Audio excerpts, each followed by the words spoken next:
Hello dear students and welcome to online lecture series on Elements of Electrical Engineering. We have started unit number 1 Magnetic Circuit and today is our lecture number 5. आज के lecture में हम Fleming's right hand rule, Lenz law, BH curve और hysteresis loop के बारे में पढ़ेंगे. Learning outcomes. After watching this video, students will be able to learn about Fleming's right hand rule, Lenz law, BH curve, hysteresis loop. Fleming's right hand rule. सबसे पहले हम देखेंगे कि Fleming's right hand rule यानी क्या होता है. Stretch out the first few fingers of your right hand such that they are mutually perpendicular to each other. Align first finger in direction of magnetic field, thumb in direction of motion of conductor with respect to magnetic field, then the middle finger will give the direction of induced EMF in the conductor. Fleming's right hand rule. अभी हमारे पास अगर magnet है, हमें field की direction पता है और magnet का मोशन कंडक्टर का मोशन किस तरह हो रहा है ये पता है, और हमें अगर पता करना है कि इंड्यूस्ड ईएमएफ किस डायरेक्शन में मिल रहा है, हमें किस डायरेक्शन में मिल रहा है, तो इंड्यूस्ड ईएमएफ का डायरेक्शन फाइंड आउट करने के लिए Fleming's right hand rule use किया जाता है. अब फ्लेमिंग्स राइट हैंड रूल क्या कहता है कि हमें हमारे राइट हैंड के तीन फिंगर्स फर्स्ट 3 फिंगर्स यानी थंब, अंगूठे से हम चालू करेंगे तो थंब, 4 फिंगर और मिडल फिंगर, ये तीन उंगलियां हम इस तरह से होल्ड करेंगे, इस तरह से हमें रखना है कि वो म्यूचुअली परपेंडिकुलर हो. अब ये वर्ड म्यूचुअली परपेंडिकुलर यानी एक दूसरे से परपेंडिकुलर हो, यानी ये थंब जो है वो इस 4 फिंगर से होना चाहिए परपेंडिकुलर, ये 4 फिंगर ये मिडल फिंगर से परपेंडिकुलर होना चाहिए, ये थंब इस मिडल फिंगर से परपेंडिकुलर होना चाहिए. तीनों उंगलियां एक दूसरे के साथ 90 डिग्री का एंगल फॉर्म करना चाहिए, उसे हम कहेंगे म्यूचुअली परपेंडिकुलर. अब हमें फर्स्ट फिंगर यानी थंब, फर्स्ट फिंगर, अगर हमने फर्स्ट फिंगर को जो अंगूठे के बाद का जो उंगली है हमारी, उसे हम फर्स्ट फिंगर कहेंगे या 4 फिंगर कहेंगे. अगर हमने उसे मैग्नेटिक फील्ड के डायरेक्शन में रखा, थंब को कंडक्टर का जो मोशन है उसके डायरेक्शन में रखा मैग्नेटिक फील्ड के रिस्पेक्ट में, जो मिडल फिंगर है, ये मिडल फिंगर हमें इंड्यूस्ड ईएमएफ की डायरेक्शन देगा. तो फ्लेमिंग्स राइट हैंड रूल ये कहता है कि अगर हमने हमारा थंब कंडक्टर के मोशन के डायरेक्शन में रखा, 4 फिंगर हमने मैग्नेटिक फील्ड के डायरेक्शन में रखा, तो हमें खुद अपने आप इंड्यूस्ड ईएमएफ का डायरेक्शन मिडल फिंगर से मिल जाएगा. तो इंड्यूस्ड ईएमएफ का डायरेक्शन फाइंड आउट करने के लिए फ्लेमिंग्स राइट हैंड रूल हम यूज करते हैं. नेक्स्ट है लेंज लॉ. लेंज लॉ का स्टेटमेंट है, Lenz law states that the direction of EMF induced in the process of electromagnetic induction is always such that it allows the flow of current which opposes the cause producing it. Lenz law का ये कहना है कि जो EMF induce होता है electromagnetic induction में, उसमें से जो करंट है वो उससे ऐसे तरह से फ्लो करता है कि जो उसका कॉज है, ईएमएफ इंड्यूस होने का जो कॉज है, उससे वो क्या करेगा, हमेशा अपोज करेगा. यानी ईएमएफ इंड्यूस होने के लिए जो करंट फ्लो हो रहा है उससे वो हमेशा क्या करेगा, अपोज करेगा. लेंज लॉ का स्टेटमेंट ये है, और वो ईएमएफ की इंडक्शन को क्या करेगा, रोकेगा.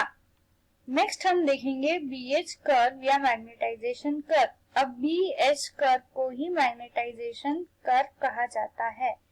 तो सबसे पहले हम देखेंगे कि बीएच कर्व का क्या डेफिनेशन है. The graph between the flux density, B हमने पहले ही देखा है, बी यानी क्या होता है, flux density, and magnetic field intensity H for a magnetic material is called as magnetisation curve और BH कर्व. अब ये बी एच कर्व देखिए, एक्स एक्सिस पे हमने बी लिखा लिया जो कि है magnetic field, magnetic flux density, उसका यूनिट है वेबर पर मीटर स्क्वायर, और एच यानी है मैग्नेटिक फील्ड इंटेंसिटी, उसका यूनिट है एम्पियर टर्न पर मीटर। तो ये जो कर्व हमें मिलता है इसे हम कहते हैं बी एच कर्व। अब ये बी एच कर्व कैसे फॉर्म होता है हम स्टेप बाय स्टेप देखेंगे, ठीक है। तो रीजन ओ ए, अब ये मैग्नेटिक फ्लक्स यहाँ से 0 से शुरू होता है, ओ से शुरू होता है और ए तक जाता है, तो ये तब उसका नेचर कैसे होगा हम देखेंगे। फॉर जीरो करंट, यानी जब करंट 0 रहेगा तो एच की वैल्यू भी 0 रहेगी और बी की वैल्यू भी 0 रहेगी। तो फर्स्ट पॉइंट कहाँ आएगा, यहाँ। अब जैसे जैसे हम एच की वैल्यू बढ़ाएंगे बी की वैल्यू भी इंक्रीज होंगी और दोनों भी लीनियरली इंक्रीज होंगे, यानी दोनों भी, जैसे हम अगर जहाँ पे लिखा है the flux density B then increases gradually as the value of H is increase, यानी हम जैसे जैसे एच की वैल्यू को बढ़ाएंगे उसी प्रकार से बी की वैल्यू भी धीरे धीरे बढ़ेगी।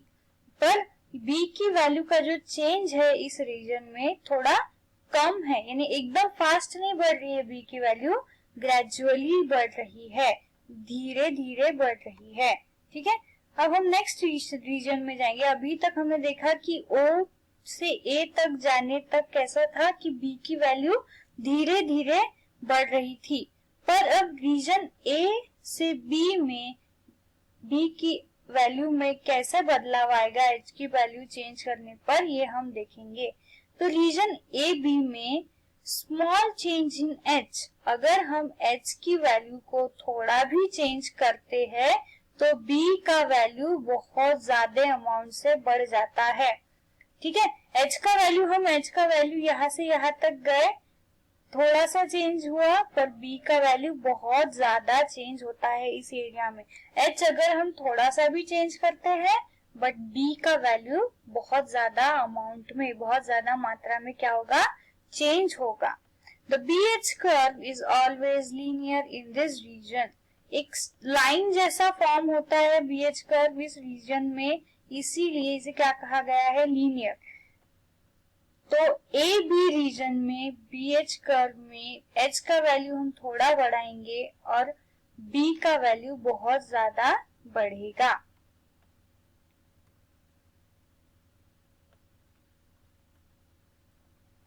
अब रीजन बियॉन्ड बी, हमने ओ टू ए का देखा, ए टू बी का दिखा, बी के बाद क्या होगा। After point B, the change in B is small even after for a large change in H. Finally, the BH curve will tend to be parallel to x-axis. This region is called as saturation region. अब B के बाद क्या होगा, हमने H की value कितनी भी बढ़ाई, हमने H की वैल्यू बहुत ज्यादा भी बढ़ाई, तभी भी B की वैल्यू बहुत कम बढ़ेगी, यानी B की वैल्यू बढ़ेगी ही नहीं, ना के बराबर बढ़ेगी। तो हम इस रीजन को कहते हैं सैचुरेशन रीजन, और ऐसा पॉइंट जिसके बाद बी की वैल्यू चेंज नहीं होती उस पॉइंट को हम कहते हैं नी पॉइंट। तो हमने बी एच कर्व में क्या देखा कि ओ टू ए रीजन में एच का वैल्यू चेंज होता है थोड़ा, उसी तरह से बी का वैल्यू भी चेंज होता है। फिर ए टू बी रीजन में हमने देखा कि एच का वैल्यू थोड़ा सा चेंज होता है पर बी का वैल्यू बहुत ज्यादा चेंज होता है। पर बी के बाद हमने देखा कि एच का वैल्यू कितना भी चेंज हो बी का वैल्यू बहुत कम, ना के बराबर चेंज होगा। और जब बी का वैल्यू चेंज नहीं होता उस रीजन को हम कहते हैं सैचुरेशन रीजन, और जिस पॉइंट के बाद बी का वैल्यू चेंज नहीं होता उस पॉइंट को हम क्या कहेंगे, नी पॉइंट। नेक्स्ट हम देखेंगे कि हिस्टेरिसिस लूप यानी क्या। अब बीएच कर्व हमने देखा, बीएच कर्व जैसे ये इस फिगर में आप देख सकते हो कि ये यहां से यहां तक क्या था, बीएच कर्व, बट हमें पता है एक्स एक्सिस और वाई एक्सिस जब किसी भी प्लेन को दो एक्स एक्सिस और वाई एक्सिस हम खींचते तो वो 4 क्वाड्रेंट में डिवाइड हो जाती है। First quadrant, second quadrant, first quadrant, second quadrant, third quadrant और फोर्थ क्वाड्रेंट, ये 4 क्वाड्रेंट में कंप्लीट हो जाती है। तो BH कर्व जो कि चारों क्वाड्रेंट में बनता है, हम उसे क्या कहते हैं? Hysteresis loop.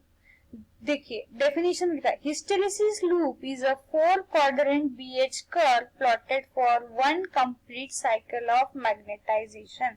मैग्नेटाइजेशन की एक कंप्लीट साइकिल के लिए 4 क्वाड्रेंट में जो BH कर्व बनेगा उसे हम कहेंगे हिस्टेरिसिस लूप।